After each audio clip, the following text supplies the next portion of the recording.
The morning briefing room felt smaller than usual as Commander Riley Hayes spread the star charts across the metal table. 3 years of survey data stared back at him, each dot representing a human settlement that officially did not exist. The Terran Colonial Survey had been his life for the past decade, but today's discovery would change everything. Admiral Stone needs to see this immediately, Hayes muttered to himself, rolling up the charts. The corridors of Luna Station buzzed with their usual activity as he made his way to the command center. Officers moved with purpose, unaware that their quiet expansion across the galaxy had just become a potential powder. Admiral Stone looked up from her morning reports as Hayes entered. Her gray hair was pulled back in a regulation bun, and her weathered face showed the stress of managing humanity's secret growth. "Commander, you look like you've seen a ghost." "Ma'am, we have a situation." Hayes unrolled the charts on her desk. "The latest survey results show we're not as hidden as we thought." Stone studied the data, her expression growing more serious. With each passing moment, red dots marked human colonies across 47 star systems. Blue markers indicated alien patrol routes.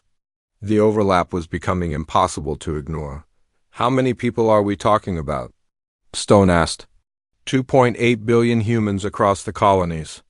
That's not counting the mining operations, research stations, and deep space habitats. Hayes pointed to a cluster of settlements near the galactic core. These colonies have been operating for 15 years. Some have second-generation children who've never seen Earth. Stone leaned back in her chair. The weight of command had always been heavy, but this revelation added new dimensions to her responsibility. The Dominion Alliance thinks we're still confined to the Sol system. The Coalition believes we have maybe 3 or 4 research outposts. The Hive Collective considers us a minor species barely worth monitoring. That's the problem, Admiral. While they've been watching each other, we've been quietly spreading across their claimed territories. Look at this. Hayes traced a line on the chart. Our colonies form a natural buffer zone between all 3 major powers. We didn't plan it this way, but geography is geography. The implications were staggering. Earth's colonial expansion had begun as a survival strategy after the resource wars of the 22nd century. The discovery of jump gate technology had opened the galaxy to human exploration, but Earth's leaders had chosen caution over conquest. Instead of dramatic military expansion, they had focused on civilian settlements, mining operations, and research stations. We used their own blind spots against them, Stone realized. While the Dominion focused on military buildup and the Coalition expanded through trade agreements, we just quietly moved families to new worlds. Hayes nodded. The Hive Collective was so focused on their reproduction cycles that they ignored what they considered slow-breeding species. We've been under their radar for decades. Stone walked to the viewing window that looked out over Luna's barren landscape. Earth hung in the distance, a blue marble that had spawned a civilization now spread across the stars. How long before they notice? Based on current patrol patterns and trade routes, maybe 6 months. Maybe less if there's any kind of incident. Hayes pulled up another chart showing alien fleet movements. The Dominion and Coalition are positioning for another border dispute. If that escalates, they'll be scanning every system in the contested zone. And we have colonies in that zone. 17 of them, Admiral, including the heavy industry complexes at Haven Prime and New Geneva. If those are discovered, there's no hiding the scope of our expansion. Stone returned to her desk and activated the secure communication array. I need to brief the Colonial Council immediately. This changes our entire strategic position. As she prepared the classified transmission, Hayes continued his briefing. There's something else, Admiral. Our shipyards have been more productive than anyone realized. The Titan-class battleships aren't just prototypes anymore. We have 12 operational vessels with 8 more under construction. Stone paused in her preparation. 12 battleships? The budget reports showed funding for maybe 4. The outer colonies have been contributing resources through what they call community defense projects, apparently. Mining asteroids and building warships look very similar on paper. Hayes managed a slight smile, colonial ingenuity at its finest. The secure line crackled to life, and President Martinez appeared on the screen. His face looked older than his 55 years, worn down by the constant pressure of managing humanity's expansion without triggering an intergalactic war. "Admiral, Commander, what's the situation?" Martinez asked. Stone gestured to the charts. "Mr. President, our colonial expansion has reached a point where concealment is no longer possible. We're looking at potential discovery within months." Martinez studied the data as it transmitted to his office on Earth. 2.8 billion people, 47 star systems. How did we not see this coming? "The colonies have been self-sufficient and independent," Hayes explained. "They report to Earth, but they've been making their own decisions about expansion and development. What started as survival has become something much larger. The question now is how we handle the revelation," Stone added. "We can either continue trying to hide our presence and risk being discovered during a crisis, or we can control the narrative by revealing ourselves on our own terms." Martinez nodded slowly. "What are the military implications?" "If it comes to conflict, we're better positioned than anyone realizes," Stone replied. "Our colonies are spread across multiple sectors, our industrial capacity is substantial, and our defensive capabilities are more advanced than the intelligence reports suggest. But we never intended to become a major power," Martinez said. "We were just trying to ensure humanity's survival." Hayes looked up from the charts. "Mr. President, intention doesn't matter to the Dominion when they realize we control more territory than they do. The Coalition won't care about our peaceful expansion when they see our industrial output, and the Hive Collective will view our population growth as a threat regardless of our motivations." Stone activated another display showing alien military positions. "The balance of power in the galaxy has been based on three major players watching each other. We've accidentally become the fourth player, and no one knows we're in the game. Yet," Martinez corrected. "No one knows yet." The weight of the moment settled on all three leaders.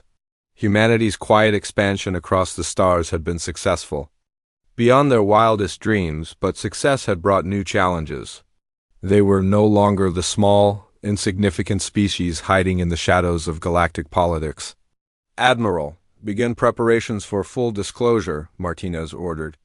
"If we're going to reveal ourselves, we need to be ready for whatever comes next." Stone saluted. "Understood, Mr. President. I'll coordinate with the Colonial Council and fleet commanders." As the transmission ended, Hayes gathered his charts. "Admiral, do you think they'll see us as a threat?" Stone looked out at the stars visible through the station's windows. Somewhere in that vast expanse, human families were living their lives on worlds the galaxy didn't know existed. "Commander, we've grown too large to be ignored and too spread out to be conquered easily. Whether they see us as a threat or an opportunity, everything is about to change." The age of humanity's secret expansion was coming to an end. What would follow would determine the fate of billions of humans scattered across the galaxy, and perhaps the balance of power among the stars themselves. The cargo freighter Peaceful Dawn drifted through the asteroid belt of the Kepler system, its holds filled with supplies for the mining colonies on the outer planets. Captain Emma Torres reviewed the manifest while her crew prepared for the routine supply run. 300 passengers filled the cargo bays, mostly families transferring between the mining stations and the agricultural domes of Kepler 7. "Navigation? What's our estimated arrival time?" Torres asked, settling into her command chair. 4 hours to Kepler 7, Captain," replied Navigator Williams. "The children are getting restless in the passenger compartments." Torres smiled. The monthly supply runs had become social events for the isolated colonies. Families would gather to exchange news, children would play together, and the adults would share stories of life among the stars. It was a simple existence, far removed from the political complexities of the inner galaxy. The first warning came from the long-range sensors. 2 massive fleets were approaching the system from opposite directions. Torres frowned as she studied the readings. The ships were military vessels, far too advanced and numerous to be pirates or smugglers. "Communications, try to raise the approaching fleets," Torres ordered. "Find out what they're doing in our system." The response came quickly, but not in the way she expected. Both fleets began active scanning of the peaceful dawn, their sensors probing the cargo ship with intrusive sweeps. Torres had dealt with alien patrols before, but this felt different. These ships were preparing for battle. "Captain, I'm reading Dominion Alliance signatures on the approaching fleet from the Galactic North," reported sensor operator Davis. "The Southern Fleet appears to be Coalition vessels." Torres felt her stomach drop. The Dominion and Coalition had been moving toward another border dispute for months, but intelligence reports suggested it would happen in the contested zones near the galactic rim. The Kepler system was supposed to be neutral space, ignored by the major powers. "Get me Admiral Stone immediately," Torres ordered. "Emergency priority." As the communication array powered up, both alien fleets continued their approach. The Dominion ships were massive, dark vessels with angular designs that spoke of military efficiency. The Coalition fleet favored sleeker ships with energy weapons that gleamed in the light of Kepler's sun. The first shots were fired while Torres was still trying to reach Luna Station. The Dominion flagship opened fire on the Coalition formation, and the response was immediate and devastating. Energy beams and projectile weapons filled the space between the two fleets, turning the peaceful system into a war zone. "Captain, we need to get out of here," Williams urged. "The asteroid belt won't protect us from weapons of that magnitude." Torres agreed, but as she prepared to order the evacuation, her sensors detected something that made her blood run cold. The battle was moving directly toward the human colonies. The mining stations on Kepler 6 and the agricultural domes on Kepler 7 were directly in the path of the expanding conflict. "Communications, emergency broadcast to all Kepler colonies," Torres ordered. "Tell them to evacuate immediately.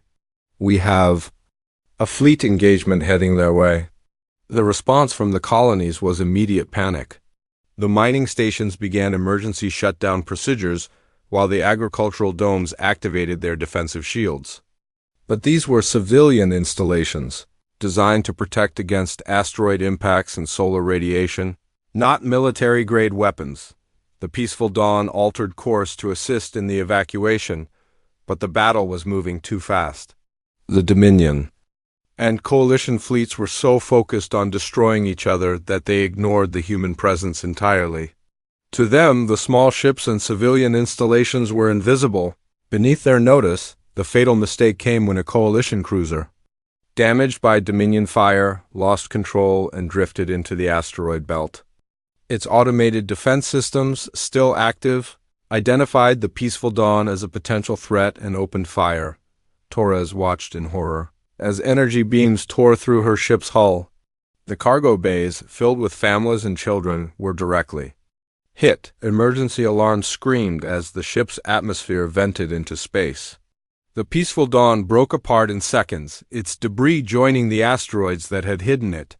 "Emergency pods, launch everything we have," Torres shouted, but it was too late for most of the passengers. The attack had been so sudden and so devastating that only a few dozen people managed to reach the escape pods before the ship's destruction. From the bridge of her patrol ship Horizon, Torres watched the debris field that had been the peaceful dawn. 300 civilians, including 87 children, had been killed in a battle that wasn't even their war. The human colonies in the system had been completely ignored by both fleets, dismissed as irrelevant to their conflict. "Captain, we're receiving demands from both fleets," reported Communications Officer Garcia. "They want to know our allegiance and are ordering us to leave the system?" Torres stared at the expanding debris field. "Tell them we're human civilians conducting rescue operations. Tell them they just murdered 300 innocent people." The response was immediate and telling. Both fleets paused their engagement, their sensors turning toward the small human patrol ship. For the first time, the galactic powers realized that they were not alone in the system. "Captain, I'm reading increased scanning activity from both fleets," Davis reported. "They're detecting the colonies now." Torres activated the secure communication array and finally reached Admiral Stone. "Admiral, we have a situation." The Dominion and Coalition fleets engaged in the Kepler system. The peaceful dawn was destroyed with all hands. They know about our colonies now. Stone's face went pale on the screen. How many casualties? 300 dead, Admiral, families, children, miners, farmers. They were just trying to live their lives in peace. Torres struggled to control her voice. The aliens didn't even know we existed until they killed us. What's the status of the colonies? The mining stations are intact but exposed. The agricultural domes are requesting immediate evacuation. Both alien fleets are scanning every rock. In the system, Torres looked at her sensor readings. Admiral, they're not just finding our colonies. They're finding our industrial complexes, our deep space habitats, our shipyards. Everything, Stone nodded grimly. Captain, maintain your position and assist with evacuation efforts. Do not engage the alien fleets unless directly threatened. I'm mobilizing the fleet immediately. As the transmission ended, Torres turned to her crew. You heard the Admiral. We're staying to help our people. Garcia, send a message to every human colony in the system. Tell them to prepare for immediate evacuation or to activate their defensive systems. The galaxy just learned we exist. The battle between the Dominion and Coalition fleets resumed, but now both sides were aware of the human presence. Their sensors swept the system methodically, cataloging every human installation, every civilian habitat, every piece of infrastructure that had been hidden for decades. Within hours, the intelligence reports were flowing back to the homeworlds of both fleets. The analysis was shocking. The humans had not merely established a few research outposts in the Kepler system. They had built a complete colonial infrastructure with mining operations, agricultural centers, manufacturing facilities, and residential areas supporting thousands of people. The Dominion High Command received reports of human activity in 17 systems along their southern border. The Coalition Intelligence Service discovered human colonies in 12 systems they had considered uninhabited. The Hive Collective intercepted the communications traffic and began their own analysis of human expansion. Torres remained in the system for 3 days, coordinating the evacuation of non-essential personnel and the activation of defensive systems at the remaining installations. The alien fleets eventually withdrew, but not before completing comprehensive scans of every human presence in the system.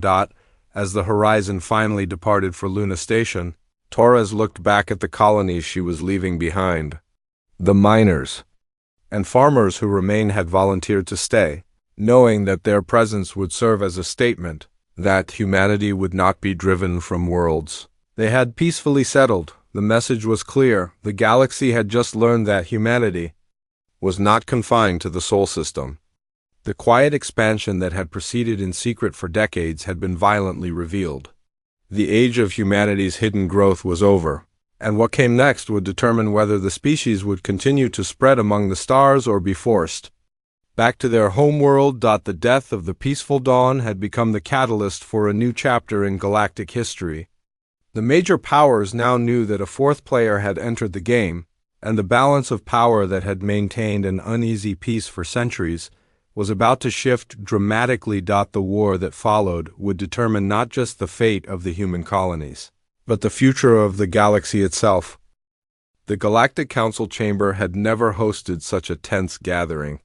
Representatives from across the galaxy filled the curved seating arrangements, their various forms creating a symphony of shapes and colors that normally spoke to the diversity of galactic civilization.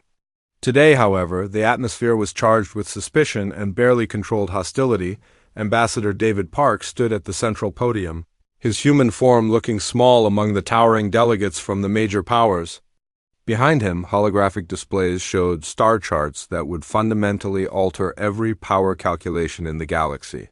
He had been chosen for this moment not because of his diplomatic experience, but because of his ability to remain calm under pressure. Honorable delegates, Park began, his voice carrying clearly through the chamber's acoustics.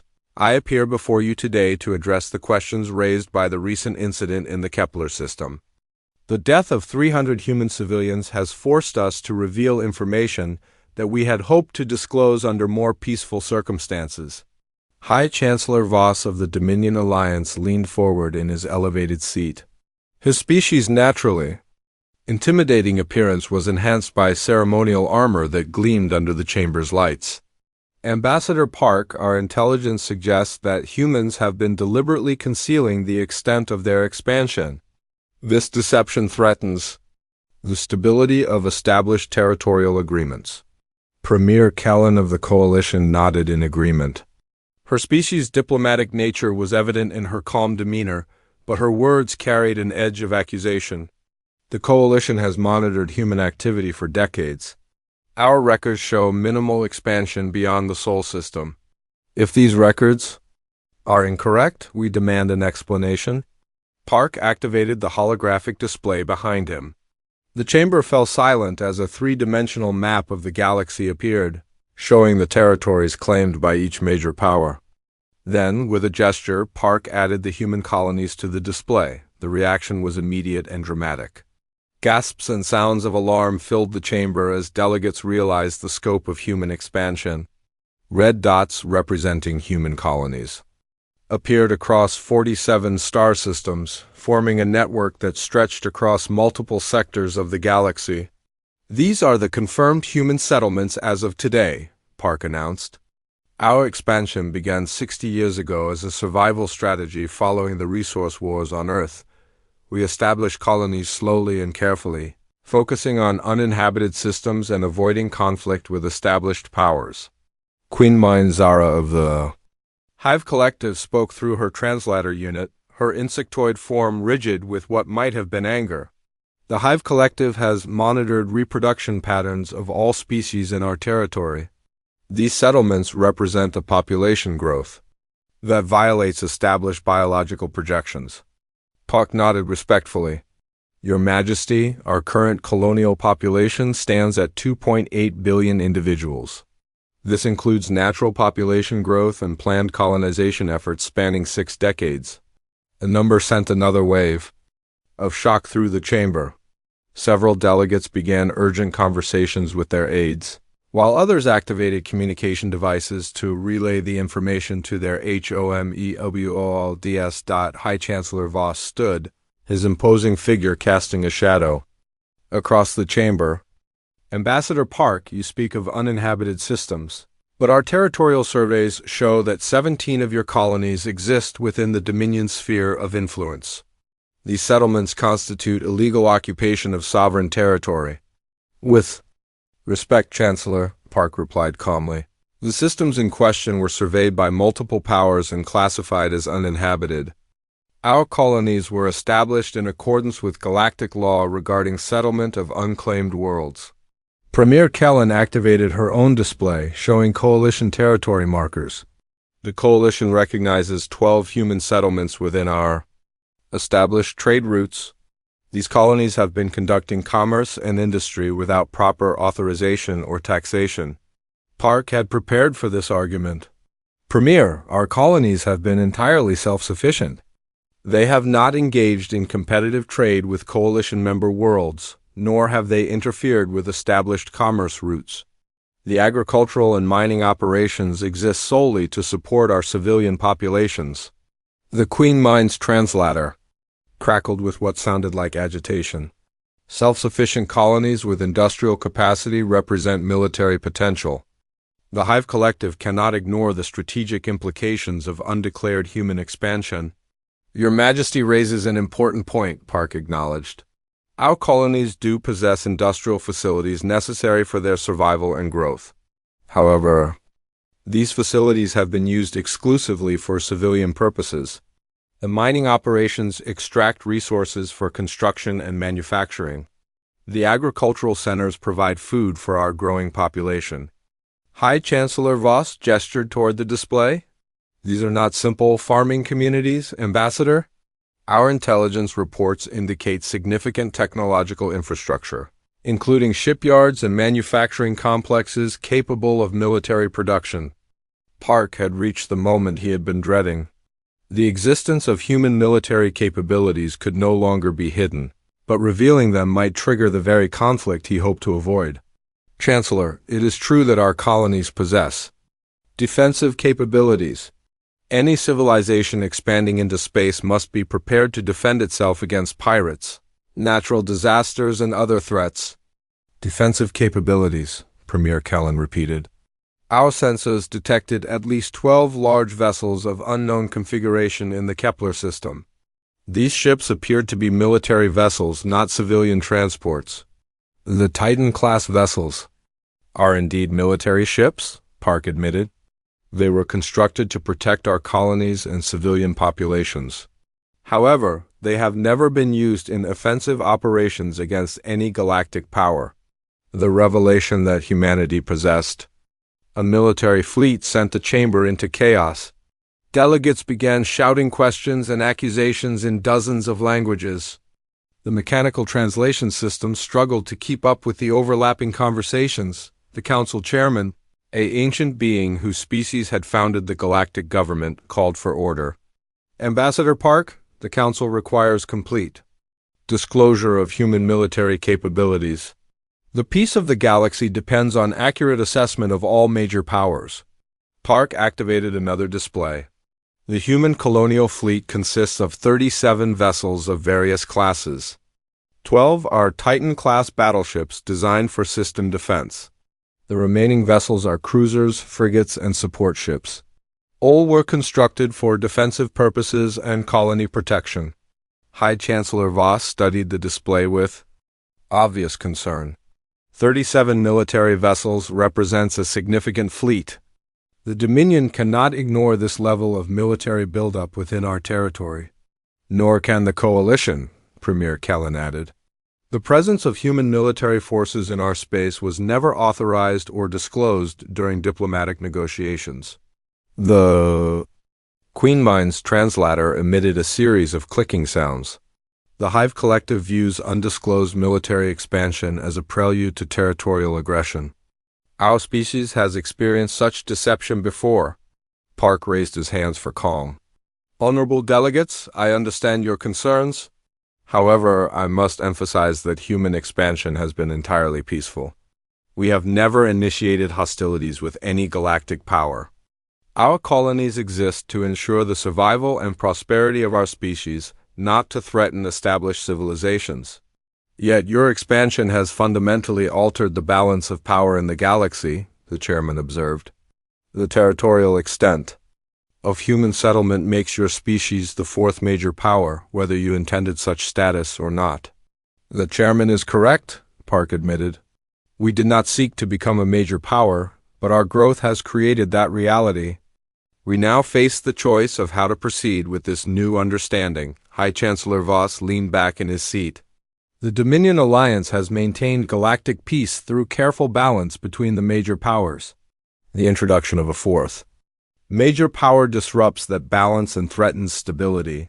Premier Kellen nodded. The Coalition agrees that the situation requires immediate attention. The existence of undisclosed human territory and military forces changes all strategic calculations. The Queen Mind's translator buzzed with agitation. The Hive Collective demands territorial adjustments to account for human expansion. Our reproductive colonies cannot be threatened by undisclosed military forces. Park realized that the revelation had created exactly the crisis he had hoped to avoid.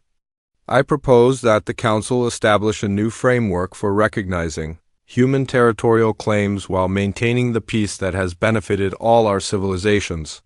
The time for negotiation may have passed, High Chancellor Voss declared. The Dominion Alliance cannot accept the presence of unauthorized human settlements within our sovereign territory. These colonies must be evacuated or formally ceded to Dominion control. The Coalition similarly cannot accept undisclosed human military forces in our space, Premier Kellen added. The human fleet must be placed under Coalition oversight or withdrawn from our territory. The Queen Mind's translator crackled with finality. The Hive Collective requires immediate evacuation of human colonies from systems designated for reproductive expansion. Non-compliance will be considered an act of aggression. Park felt the weight of history pressing down on him. The peaceful revelation he had planned had become a series of ultimatums that could lead to war. I will transmit your concerns to my government immediately.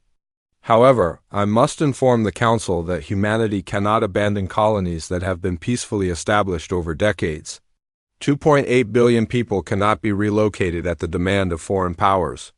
The chamber erupted in angry voices as the implications of Park's statement became clear. The human colonies would not be evacuated voluntarily, and the major powers would not accept their continued existence.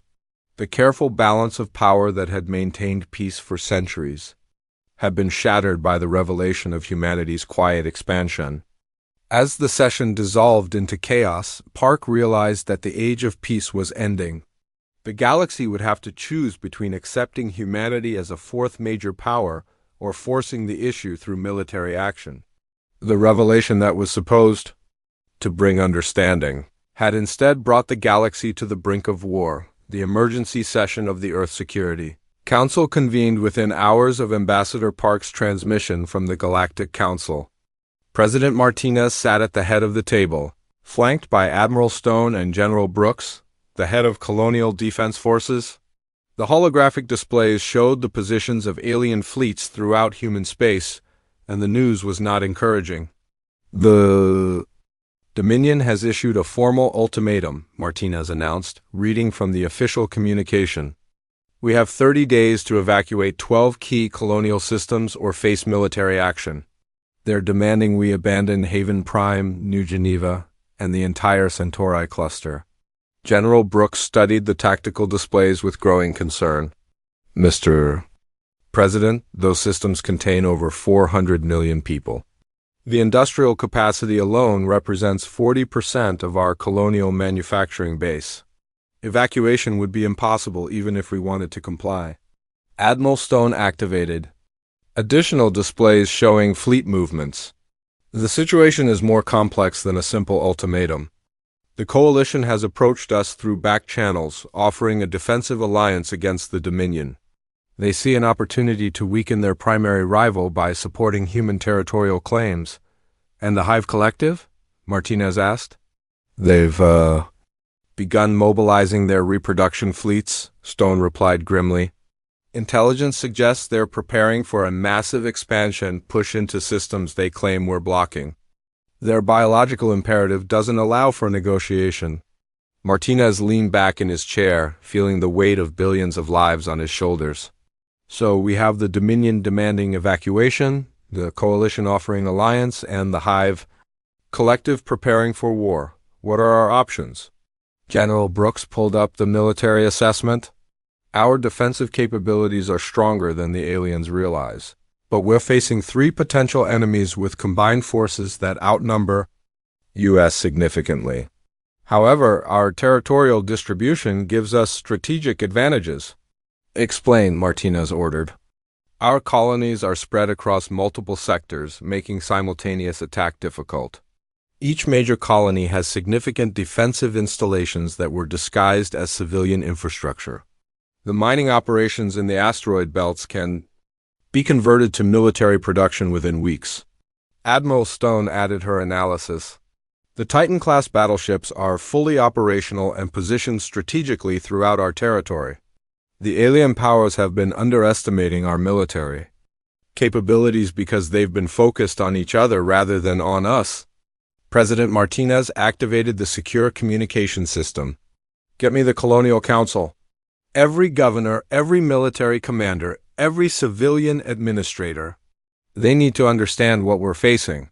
As the connections established, faces appeared on screens around the table. Governor Walsh of Haven Prime looked tired but determined. Commander Torres of the Outer Colonies appeared resolute. The newly promoted Admiral Kim of the shipyard seemed ready for action. The situation is clear, Martinez began. The major powers have demanded we abandon our colonies or face military action. I want to hear from each of you before we make any decisions. Governor Walsh spoke first. Mr. President, Haven Prime has been my home for 20 years. We've built something here that's worth defending. The people won't evacuate voluntarily, and forcing them would destroy everything we've worked for. Commander Torres nodded in agreement. The outer colonies are prepared for siege conditions. Our defensive systems are online, and the civilian population is ready to support military operations. We didn't come this far to surrender to alien demands. Admiral Kim provided the military perspective. Our shipyards have been operating at full capacity since the Kepler incident. We have 8 additional Titan-class battleships nearing completion, along with supporting vessels. The industrial base can support extended military operations. Martinez listened to each governor and military commander. The message was consistent. The colonies would not be abandoned voluntarily. The humans had built lives and communities across the galaxy, and they were prepared to defend them. General Brooks, what's your assessment of our defensive capabilities? Martinez asked. We can hold our core systems indefinitely, Brooks replied. The combination of orbital defenses, ground installations, and fleet assets makes direct assault extremely costly. However, extended conflict will strain our resources. Admiral Stone activated the strategic display. The Coalition Alliance offer is tempting, but it would commit us to their war against the Dominion. That could escalate into a galaxy-wide conflict. And if we refuse the alliance, Martinez asked, we face the possibility of fighting all 3 major powers simultaneously, Stone admitted. That's a scenario we might not survive. The debate continued for hours, with each option carrying significant risks. The Coalition Alliance would provide military support but could trigger a larger war. Rejecting the Dominion ultimatum would certainly lead to conflict. Attempting to negotiate with the Hive Collective seemed impossible given their biological imperatives. Finally, Martinez called for a decision. I've heard all the arguments. The people of the colonies have made their choice clear. We will not abandon worlds we have peacefully settled. We will not surrender to ultimatums from foreign powers. We will defend our right to exist among the stars.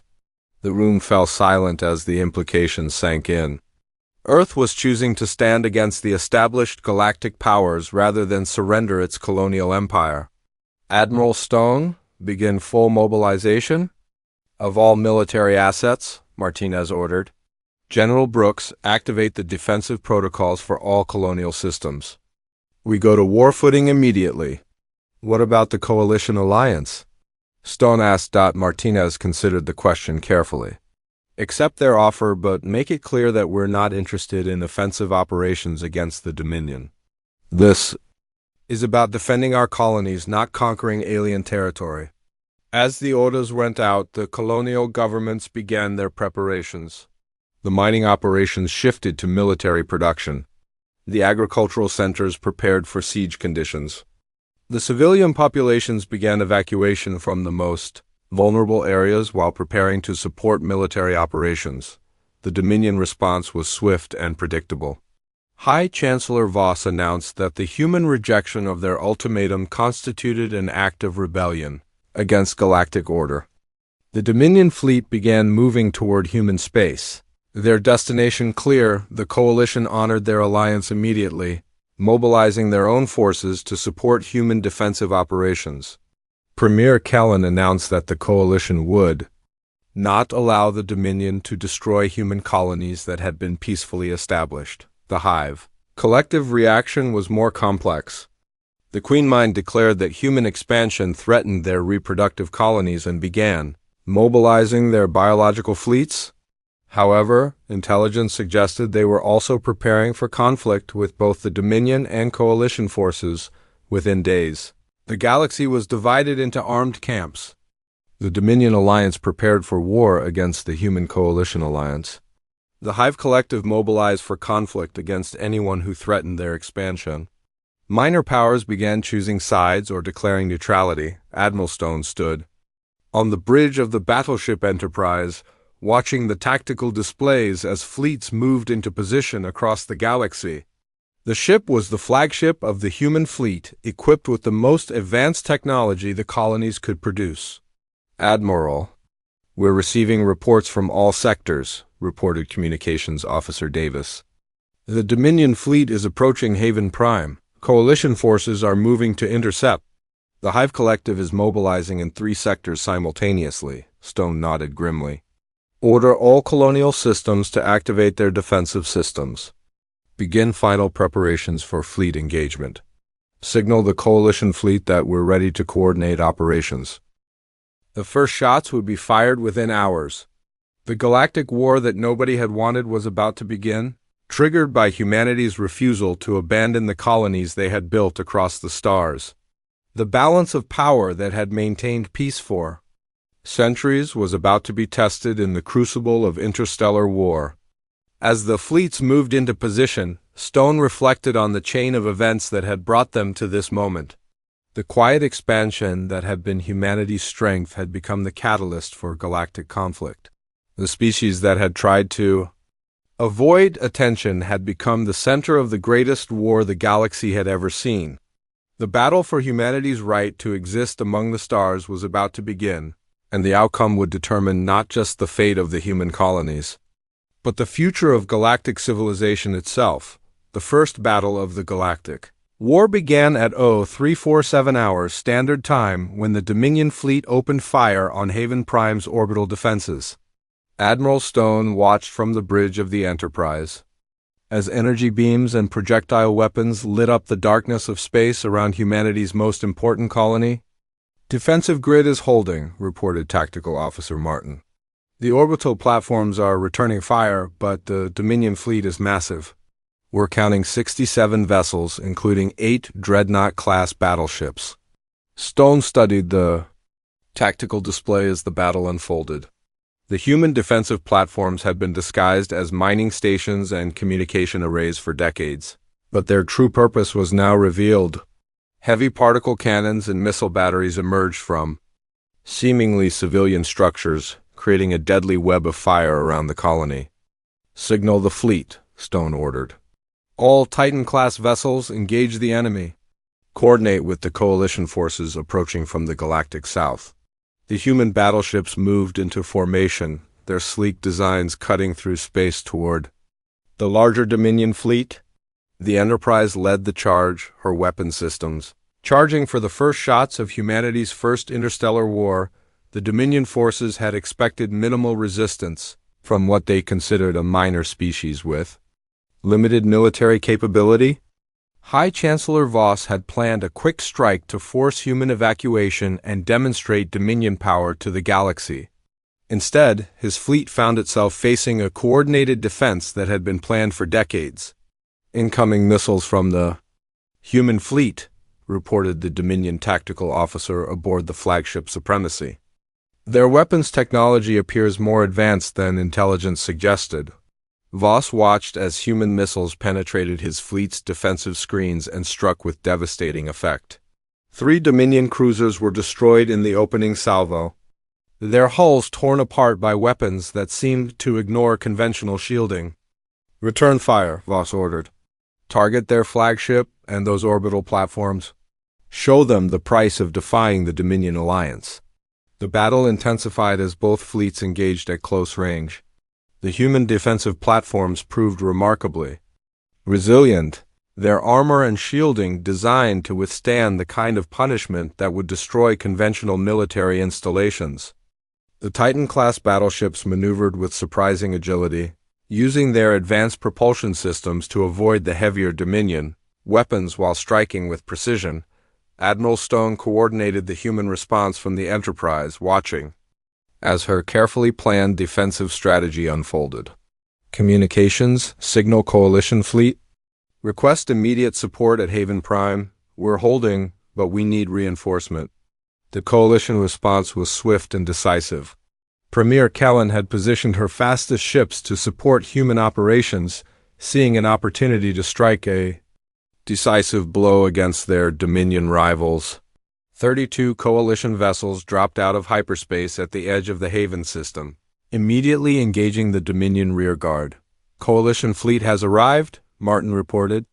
"They're engaging the Dominion support vessels. The enemy fleet is now caught between our defensive positions and coalition forces." The three-way battle around Haven Prime became the largest naval engagement in galactic history. Dominion, coalition, and human vessels fought in a complex dance of destruction, with alliances shifting as tactical situations changed. The human colonists on the planet below watched from their shelters as the fate of their world was decided in the space above, but Haven Prime was not the only battlefield.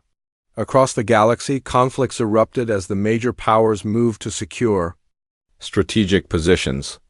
The Hive Collective launched simultaneous attacks on human colonies in the Rigel sector, their biological ships swarming through space like living creatures seeking prey. Colonel Williams commanded the defense of New Geneva. From the planet's surface command center, the Hive Collective fleet approached like a cloud of insects, their ships breeding and multiplying even as they attacked. "They're using living vessels," Williams reported to Admiral Stone over the long-range communication system. "Conventional weapons are effective, but they're adapting their defenses in real time." The Hive Collective represented a different kind of threat than the technological might of the Dominion or Coalition. Their ships were grown rather than built, capable of self-repair and adaptation. Their strategy relied on overwhelming numbers and biological advantages that made them unpredictable opponents. "Activate the quantum resonance weapons," Williams ordered. "If they're using biological ships, let's see how they handle molecular disruption." The human colonies had developed weapons specifically designed to counter various alien technologies. The quantum resonance system sent waves of energy that disrupted organic structures at the molecular level, causing the Hive Collective ships to literally fall apart in space. "It's working," Williams reported. "The biological ships can't adapt fast enough to counter the quantum weapons. We're breaking up their attack formations." But the Hive Collective response was swift and terrifying. The Queen Mind redirected additional reproduction fleets toward human space, spawning new vessels specifically designed to resist quantum weapons.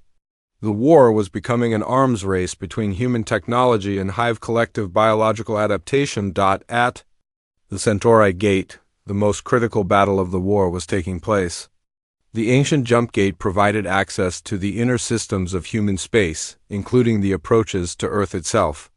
General Brooks commanded the defense from the battleship Defiance, coordinating between human and coalition forces to hold the strategic position. "Dominion forces are massing for a major assault," Brooks reported to the Unified Command. "They've brought their entire reserve fleet. If they break through here, they can strike directly at our core systems." The Centauri Gate battle became a test of human defensive doctrine. The gate itself was surrounded by defensive platforms, minefields, and automated weapon systems. The human strategy relied on making any assault so costly that even victory would be Pyrrhic. "All fleet elements, prepare for final defensive positions," Brooks ordered. "This is where we make our stand." The Dominion assault on the Centauri Gate was massive and coordinated. High Chancellor Voss had committed his personal fleet to the attack, recognizing that breaking human resistance required striking at their core systems. The battle became a grinding affair of attrition, with both sides suffering enormous casualties. Admiral Stone coordinated the overall human war effort from her mobile command ship, jumping between battle zones as the conflict spread across multiple sectors.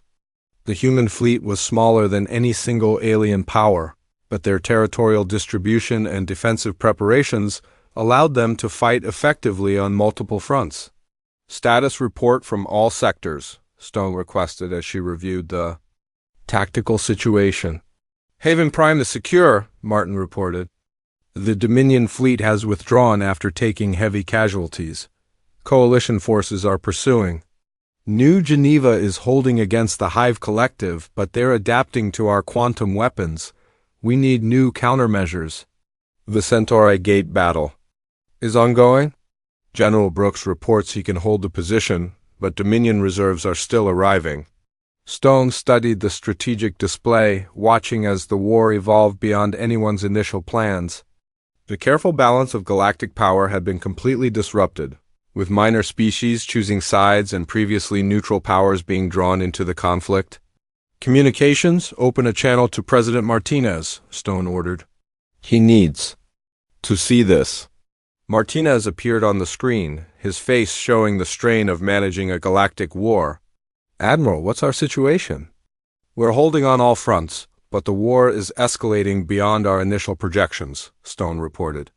The alien powers are committing more resources than we anticipated. This isn't just about human colonies anymore.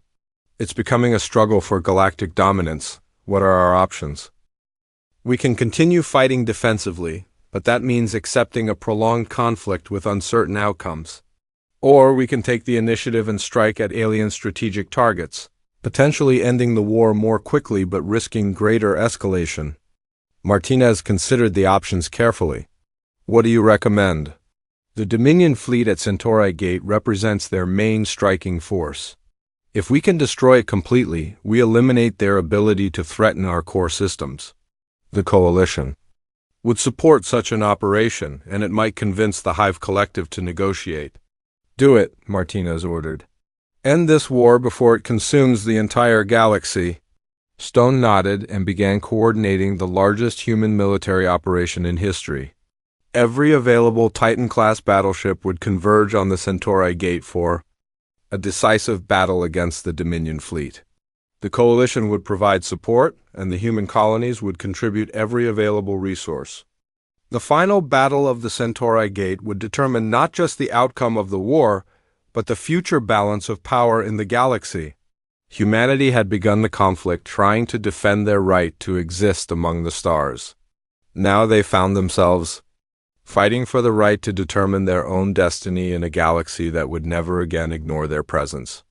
As the human fleet moved toward the decisive engagement, Stone reflected on how far they had come. The species that had tried to expand quietly and peacefully had become the catalyst for the greatest war in galactic history. Whether they emerged as victors or were forced back to their home system, the galaxy would never be the same.